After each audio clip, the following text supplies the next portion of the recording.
किसी के सुख और दुख में आप क्यों खुश रहे? आप क्यों कुछ कहे? ना निंदा करो ना चुगली, ना किसी को अच्छा कहो ना बुरा। जो आपके संग जैसा व्यवहार करे, अनुकूल व्यवहार आप करते चलिए और प्रभु का चिंतन करिए। यहाँ सब अपना अपना भोग रहे हैं। यहाँ बाजार लगी है, इस बाजार में तुम्हारी पत्नी का तुमसे हिसाब बाकी था, वो चुका रही है।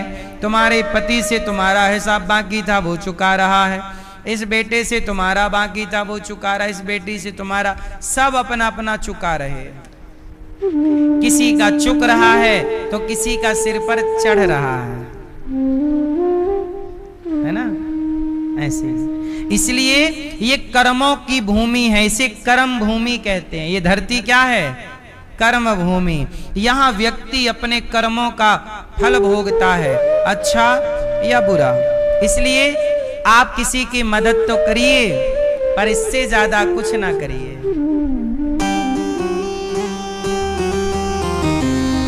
इससे ज्यादा कुछ ना करिए। आप मदद सबकी कर सकते हैं, रोटी दो, पानी दो सबके। इससे ज्यादा आप केवल प्रभु का चिंतन करें, उलझ ना जाए।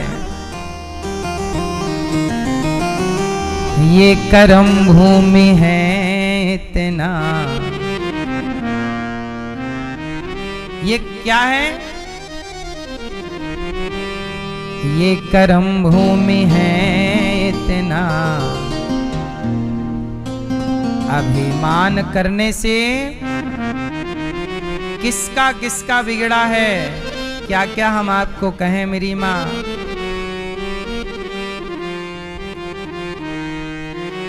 ये संसार में दशरथ जी का किया, दशरथ जी को मिला।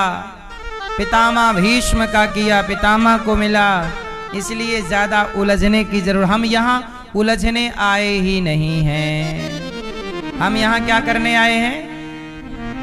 उलझने की सुलझने। जोर से मेरी माँ। हाँ, ये कर्म भूमि है इतना, अरमान कर इतना। तेरे जैसे हजारों दफन हो गए, दफन हो गए। हमारे और आपके जैसे कितने हजारों यहाँ पर दफन हो गए। ज्यादा अभिमान इस बात का ना हो कि मैं कुछ हूं, क्योंकि इस संसार में जो आया है वो चला गया है। पता नहीं लोग किस बात का घमंड लिए बैठ जाते हैं, किस बात का अहंकार लिए बैठ जाते हैं।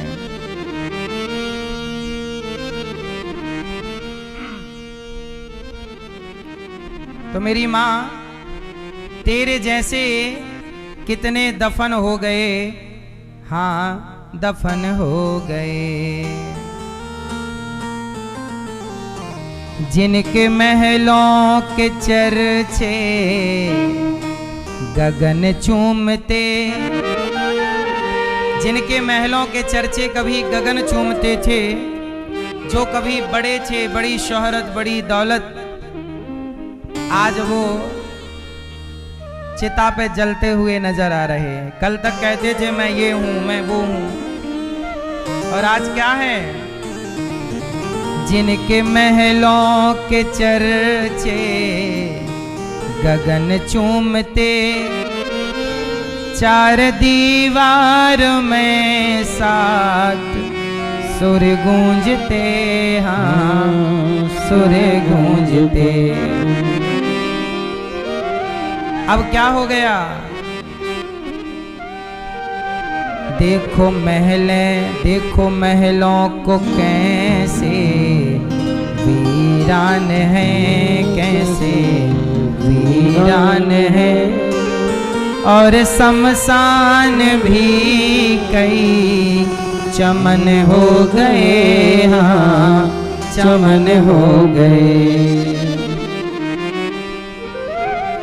शमशानों की सोचो, महलों में रहा करते थे जो, आज उनकी हालत कैसी है, क्या से क्या हो गए देखते देखते। इसलिए बस मेरी आपसे यही विनती और प्रार्थना है कि जीवन में किसी पल का, किसी बात का घमंड ना कर लेना। आज ईश्वर ने दिया है, अच्छी बात है, इसलिए नहीं दे रखा है कि तुम घमंड में डूब जाओ, है ना।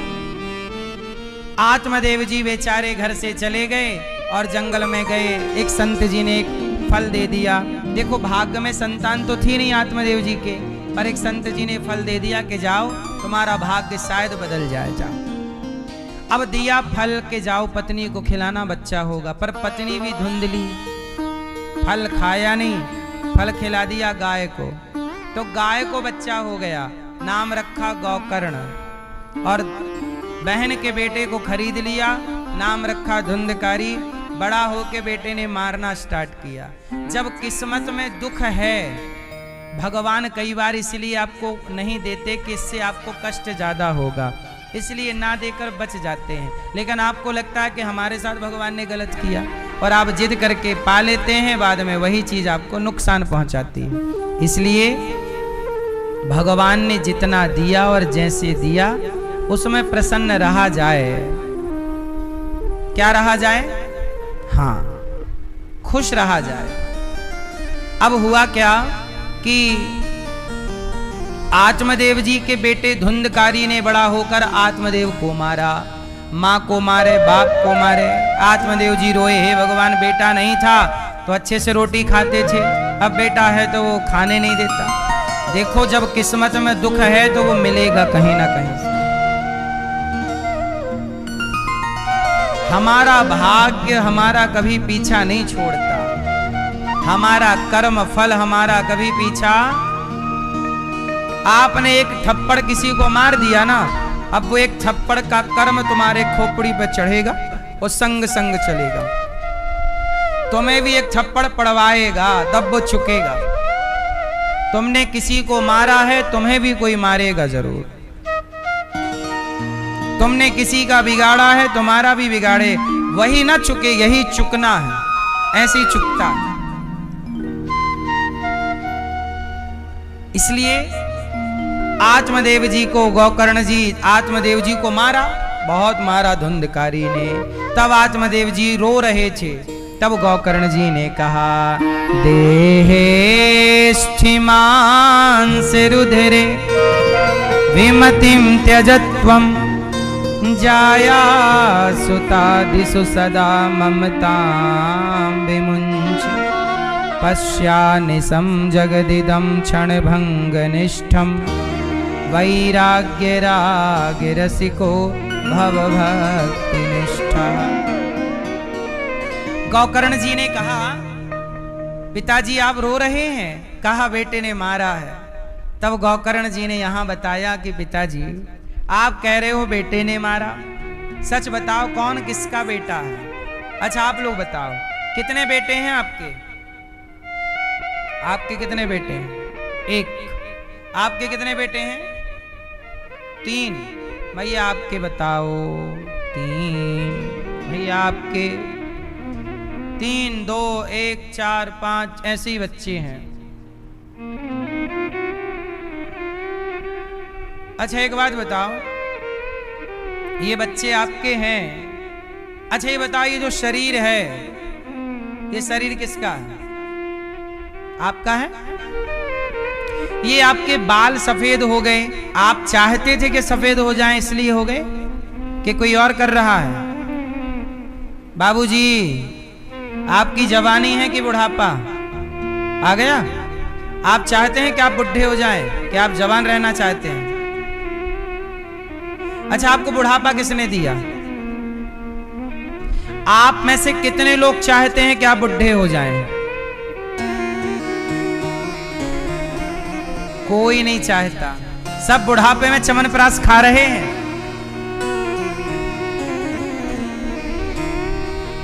कोई नहीं चाहता बुढ़ा होना, पर आप बुढ़े हो रहे हैं कि नहीं? इसका मतलब ये है कि आपके शरीर की चाबी आपके हाथ में। क्यों मैया? यदि आपकी चाबी आपके पास होती तो आप अपने बालों को सफेद ना होने देते। यदि आपकी चाबी आपके पास होती तो आप अपने को सदा जवान रखते। कौन बुढ़ा होना चाहता है? कोई बुढ़ा होना नहीं चाहता। इसका मतलब ये है आप चाहो ना चाहो बुढ़ापा आएगा। आप चाहो ना चाहो एक समय बाद आपकी आंखें, आपके कान, एक समय बाद आपकी इंद्रियां आपका साथ छोड़कर जाएंगी।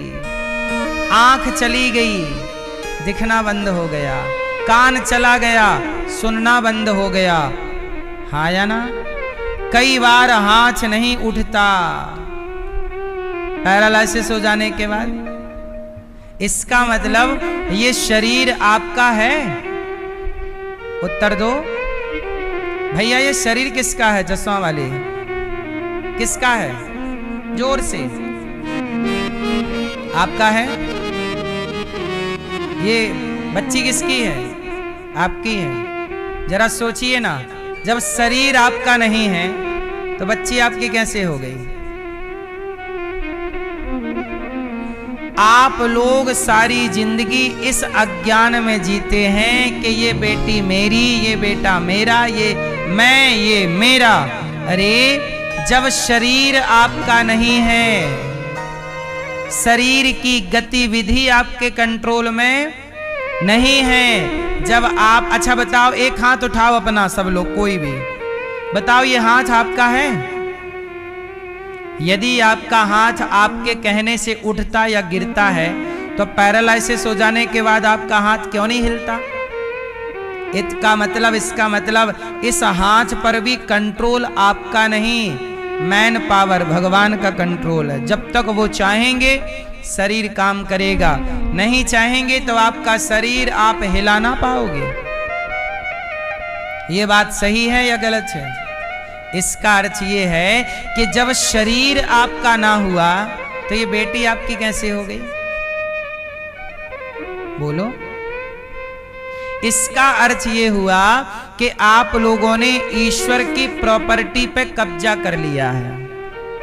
बेटी भगवान की है, बेटा भगवान का है, जीवन ईश्वर ने दिया है, लेकिन आपने कब्जा करके क्या कहा? मेरा है, मेरा है, अपना मान लिया।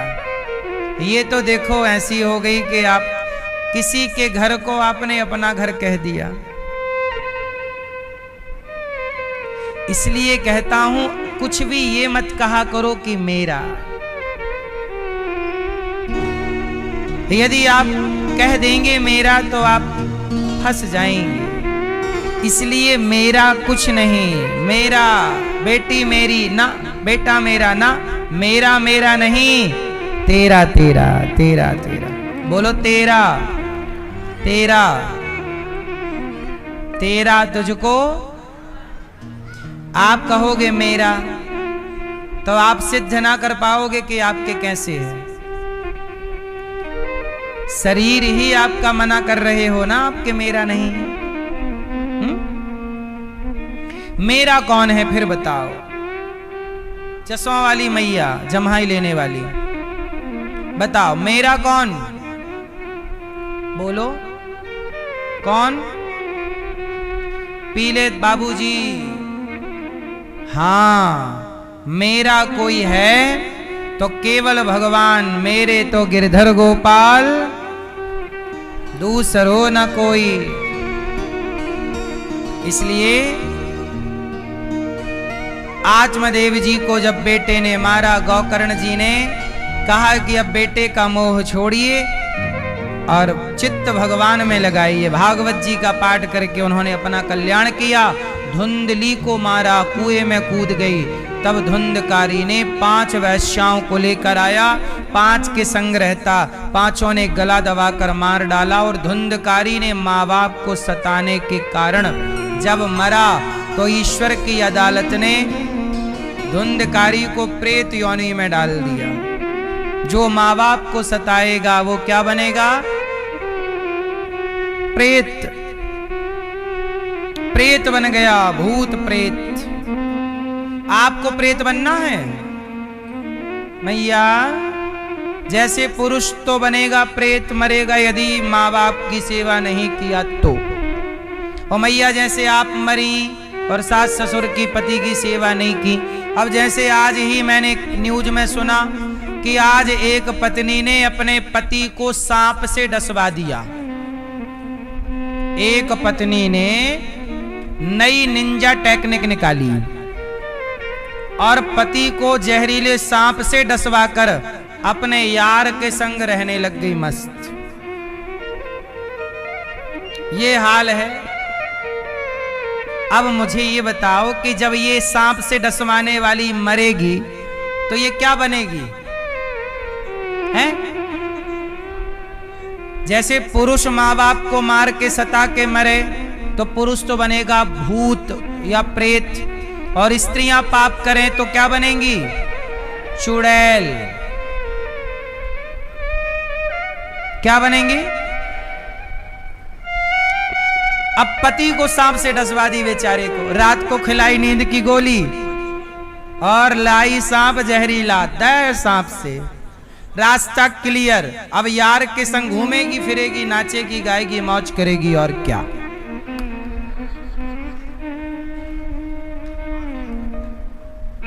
$5 लाख का सांप लाई थी, ले सांप भी 5 लाख का लाई थी।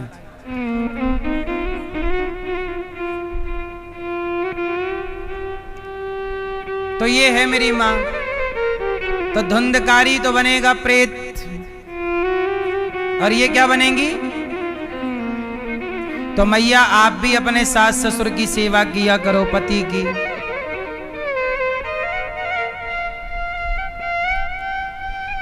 देखो, उसने केवल पति को नहीं मारा, एक विश्वास को भी तो मार डाला। क्या एक पति कभी सोच सकता है कि पत्नी सो जाने के बाद सांप से डसवा देगी? ये किसका गला घोंटा उसने? एक रिश्ते के विश्वास का। क्यों ये हो रहा है? कलयुग है साहब, कलयुग। अब धुंधकारी प्रेत बना, तब गोकर्ण जी ने भागवत सुनाई, और भागवत सुनाई तब धुंधकारी का प्रेत योनि से भागवत सुन के उद्धार हुआ। जो भागवत सुनता है उसका उद्धार हो जाता है। सच्चिदानंद रूपाय विश्वोत्पत्त्यादि हेतवे तापत्रय विनाशाय श्री कृष्णाय वयं नुमः।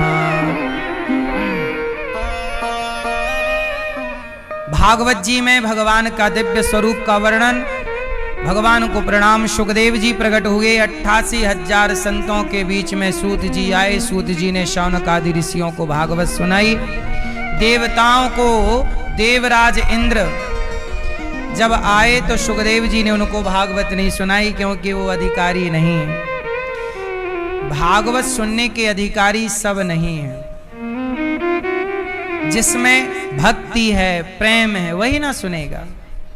अब बाकी जिसके अंदर प्रेम नहीं है, भक्ति नहीं है, तो वो आ भी जाए तो भागवत सुन नहीं सकता, क्योंकि वो मोबाइल पे लगा रहेगा या लगी रहेगी, या बातों में लगा रहेगा या लगी रहेगी। इसलिए आप इतने लोग बैठे जरूर हैं, पर भागवत सब थोड़ी सुन रहे हैं। कुछ तो पंचायत में लगे हैं, कुछ मोबाइल में लगे हैं, कुछ मैया झप, वो देखो मस्त सो रही हैं, कुछ ऐसा है गहरी नींद में। जय बा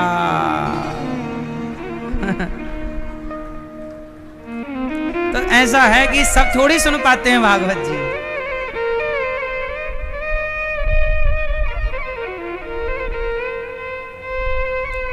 भागवत सुनने के याद रखना, भागवत सुनेगा भी वही जैसे भगवान सुनवाना चाहें, वरना थोड़ी सबके बस की है। हाँ हाँ, पैदल चलकर द्वारिका जाना सबके बस की बात नहीं है।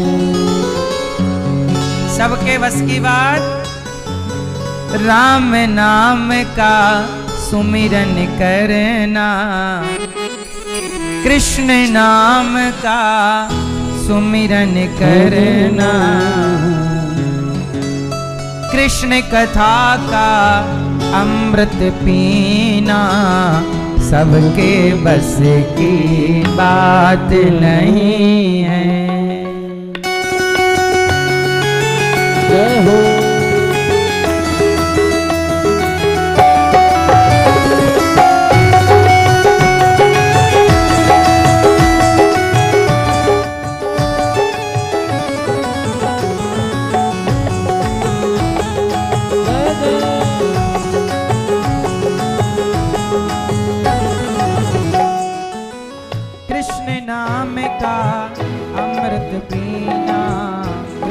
नाम का अमृत पीना सबके बस की बात नहीं है।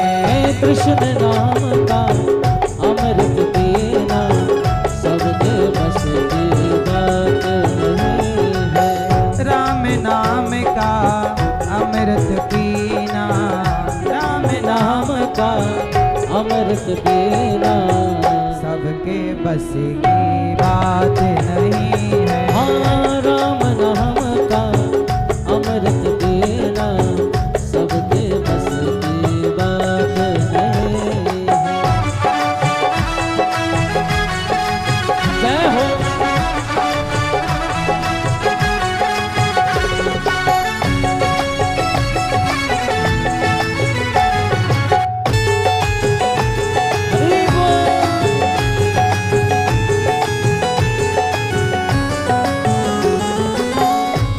सुदामा जी को देखो, प्रेम भक्ति भारी है। हाँ, प्रेम भक्ति भारी है। भक्त सुदामा जी को देखो, प्रेम भक्ति भारी है। ओ प्रेम भक्ति भारी है। हाँ, प्रेम भक्ति भारी है। पैदल चल कर द्वारिका जाना, पैदल चल कर द्वारिका जाना सबके बस की बात नहीं है। पैदल चल कर द्वारिका जाना सबके बस की बात नहीं है। राम नाम का अमृत पीना सबके बस की बात नहीं है। जय हो।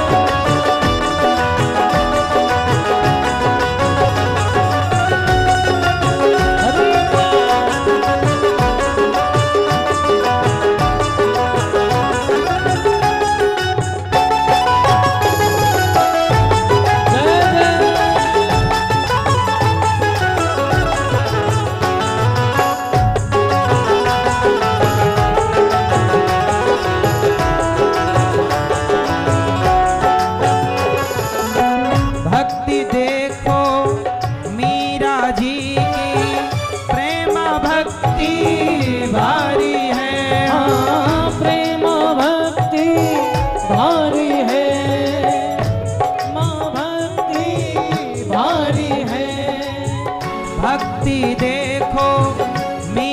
जी की, प्रेम भक्ति भारी है। हाँ, प्रेम भक्ति भारी है। हो प्रेम भक्ति भारी है। हंसते हंसते विष पी लेना, हाँ हंसते हंसते विष पी लेना सबके बस की बात नहीं है। हंसते हंसते विष पी लेना सबके बस की बात नहीं है। राम नाम का अमृत पीना सबके बस की बात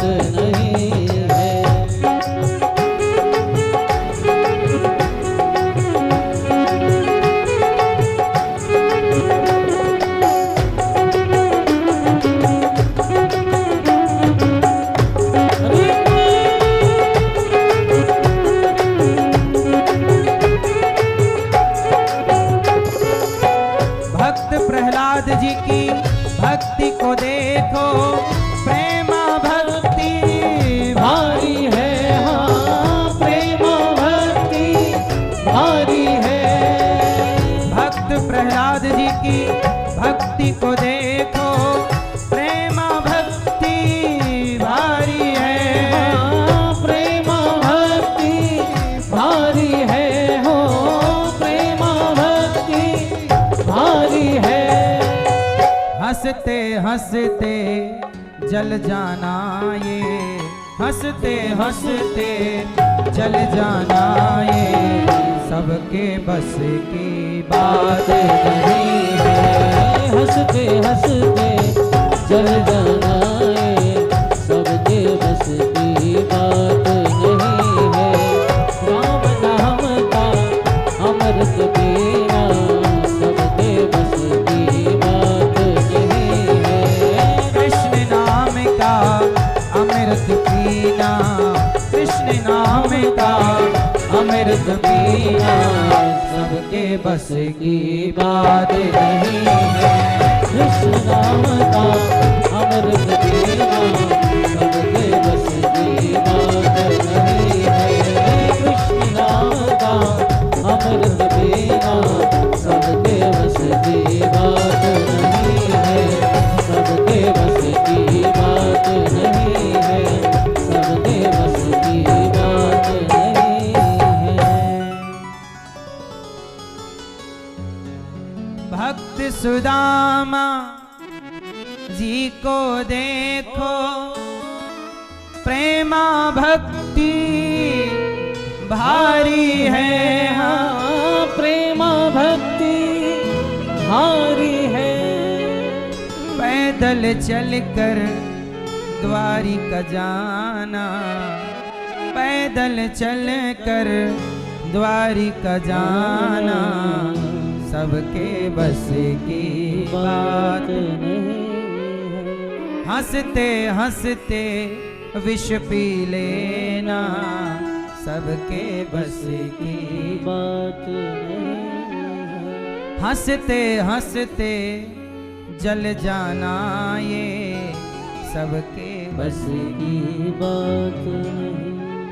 मैया भगवान की कृपा जिस पर हो, वही भगवान की कथा कीर्तन। लोग कहते हैं मन नहीं लगता, अभी भगवान की कृपा तो पाओ तब ना मन लगेगा। जिनका तुम ध्यान करना चाहते हो, पहले उनकी इजाजत तो लो कि प्रभु क्या आपकी इजाजत है कि मैं आपका ध्यान कर सकूं। इजाजत ही नहीं तो वो तुम्हारे ध्यान में आएंगे कैसे? पात्र ही नहीं है हम, तो हमारे ध्यान में प्रभु कैसे आएंगे? पहले हमें पात्र होना है सत्संग करके। तो भागवत की कथा एक बार नारद जी ने सनकादियों को कहा कि भागवत सुनाओ। सनकादियों ने हरिद्वार की पावन धरती पे भक्ति ज्ञान वैराग्य को भागवत सुनाई और संतों के मध्य भगवान प्रकट हुए। सब भगवत धाम गए। पापी से पापी भी ये मानव पापकृतस्तु सर्वदा सदा दुराचारता विमार्गिगाः क्रोधाग्निदग्धः कुटिलाश्च कामिनः सप्ताह यज्ञेन कलौ पुनन्ति ते। कितना भी बड़ा पापी हो, भागवत से मुक्ति। देवताओं पर कृपा, नारद जी के वचनों से संतों ने भागवत सुनाई। हरिद्वार की पावन धरती पर भगवान प्रकट हो गए। सब भगवत धाम गए। धुंधकारी का उद्धार हुआ। गोकर्ण जी ने दूसरी बार भागवत सुनाई। सब भगवत धाम गए। श्रोता, आप जैसे अच्छे श्रोता होने चाहिए। वक्ता कैसा हो? जो कथा सुनाने और कथा को समझाने में कुशल हो, ऐसा वक्ता होना चाहिए।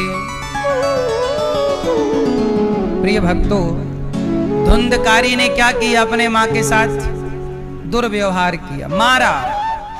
मार मार कितना विवश कर दिया कि माँ कुएं में कूद गई। जब बेटा माँ को मारेगा तो माँ कहाँ जाएगी? ऐसे ही तब का धुंधकारी माँओं को मारता। आज के भी कुछ बेटे ऐसे ही हैं जो अपनी माँओं को मार कर, अपमानित करके, परेशान करके जब निकाल देते हैं, तब गौरी गोपाल आश्रम इन बेसहारा माँओं का सहारा बनता है आप सबके सहयोग से।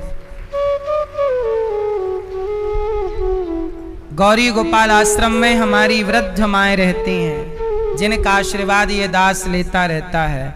आज मैं परिचय कराऊं एक माँ से। ये हमारी वो माएँ हैं जिनको अपनों ने साथ नहीं दिया, अपनों का सहारा। हाँ, गैर तो गैर थे,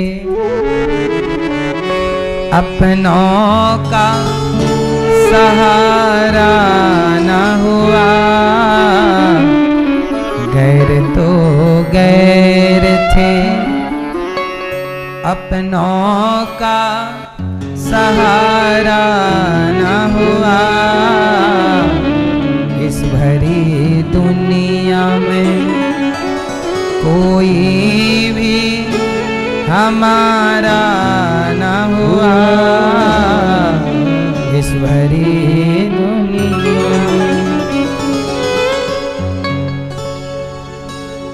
अपनों का सहारा ना हुआ, ये बड़ी विडंबना है। मैया कैसी हो मेरी माँ? राधे राधे गुरुजी। ठीक है? हाँ ठीक है। गौरी गोपाल आश्रम में कितने समय हो गया मैया आपकी? 7वीं साल चल रही है। 7 साल चल रही है। 7वीं। 7वीं। हाँ। 7 वर्षों से मैया यहाँ है। मैया घर में किसी का फोन आना आया या किसी की याद आती है आपको? मुझे तो गुरुजी आपकी याद आती है, बाकी किसी की याद नहीं आती है। मेरे लिए तो आप ही ठाकुर जी हो और आप ही बेटा हो। मेरे को और रिश्ते की कोई जरूरत ही नहीं है। तो कौन कौन है रिश्ते में? रिश्ते में तो है तो सब कोई, माँ बाप के भाई भाभी सब है। 2 भाई खत्म हो गए, बेटा है, 2 बेटी है। पर तो बेटा है आपका एक, तो एक बेटा है और आपको यहाँ रहना पड़ रहा है। क्यों, बेटे को याद नहीं आती आपकी? बेटे को याद नहीं आती है गुरुजी, तो मुझे भी नहीं आती है। अभी वो कहाँ है, वो दोनों कहाँ है, वो भी मैं जानना भी नहीं चाहती हूँ। तो क्या ऐसी स्थिति हुई कि आपको घर से निकल के यहाँ आना पड़ा? गुरुजी, शादी हुई 1 महीना हुआ और मेरे को मार के निकाल दिया बेटे ने। मेरे को यहाँ नहीं रहना है मेरे घर में। मैंने बोला मुझे मार मत, मैं चली तो जाऊँ। वो घर जिसमें वो घर बेटे ने बनवाया था कि आपके पति ने? नहीं, इसके मेरे पति ने बनवाया था, मगर वो हमारे जो मौसी सास है ना, उसने प्रॉपर्टी दिया था कि भाई लो ये मकान तुम बनाओ। और मैंने तो सब छोड़ के मैं तो निकल गई थी कि मुझे नहीं चाहिए। और जो घर मैंने बसाया था वो 10-10 रुपया में लोगों की मजदूरी करके मैंने पूरा घर बसाया था, उसमें मैं कुछ लेने नहीं रही। मैं निकल गई। मैंने बोला हंस हंस के वापरना, रो रो के भोगतना। सोचो, ये माँ है जिनका एक बेटा है, शादी होने के 1 महीने बाद ही माँ को घर से निकाल दिया। और माँ 7 साल से गौरी गोपाल आश्रम में रह रही हैं। 2 बेटियां हैं माँ की, तो कभी बेटियों ने नहीं चाहा कि वो आपकी सेवा करें? गुरुजी, आप तो जानते हो 7 साल से मैं यहाँ रह रही हूँ। मेरा कोई परिवार में देखने को भी नहीं आया है कि भाई जिंदा है, मर गई है कि क्या है, कोई नहीं आता। ये रिश्तों की देख ही लीजिए, ये है असलियत। जिन बेटा बेटी के लिए आप रोते रहते हैं, बुढ़ापे में आजकल अपना स्वार्थ आगे रखता है व्यक्ति। कौन किसी को कहाँ देखने का टाइम है। आप लोग सहयोग करते हैं तब ऐसी बेसहारा माँओं को यहाँ सहारा मिलता है। ऐसी यहाँ 322 वृद्ध माएँ हैं जिन माँओं का बेटा बनकर ये दास इन माँओं की सेवा करता है। मैया, आपको यहाँ रहने के कोई पैसे तो नहीं लिए हमने? नहीं, 1 पैसा नहीं लिया है गुरुजी ने। आप सबसे मेरी विनती है कि आप इन माँओं को सहयोग जरूर करिए।